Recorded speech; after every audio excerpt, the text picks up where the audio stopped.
Είσαι φωτογράφος ή βιντεογράφος με εξοπλισμό αξίας πολλών χιλιάδων ευρώ?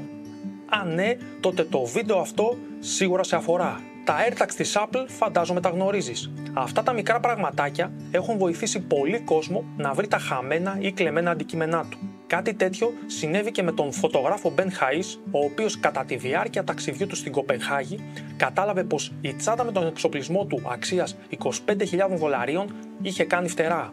Μέσα στην τσάντα του υπήρχε μία Hasselblad 907X, μία Sony α9 III και 3 πανάκριβοι φακοί. Για καλή του τύχη όμως, ο Hayes είχε κρύψει ένα AirTag στη Sony, το οποίο και χρησιμοποίησε για να εντοπίσει πού βρίσκονται τα κλοπημαία. Πάμε λοιπόν να δούμε παρέα το βίντεο που κατέγραψε ο φωτογράφος με τη βοήθεια των Ray-Ban Meta Smart Glasses. Το πρώτο πράγμα που έκανε ο Ben ήταν να ενεργοποιήσει το Find My στο iPhone του.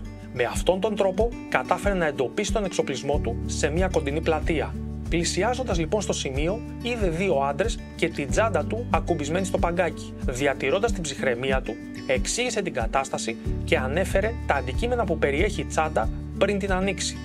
Οι κλέφτες έμειναν αποσβολωμένοι.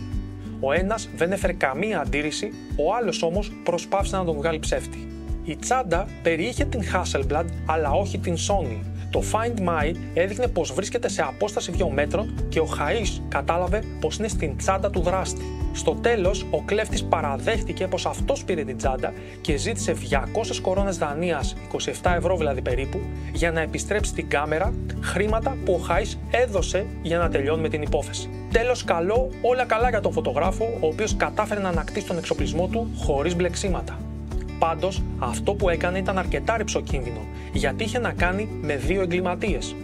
Ίσως θα ήταν ασφαλέστερο να είχε απευθυνθεί πρώτα στην αστυνομία. Όπως και να έχει, γράψε μου τη γνώμη σου στα σχόλια και πες μου πώς προστατεύεις εσύ τον εξοπλισμό σου. Τα λέμε στο επόμενο.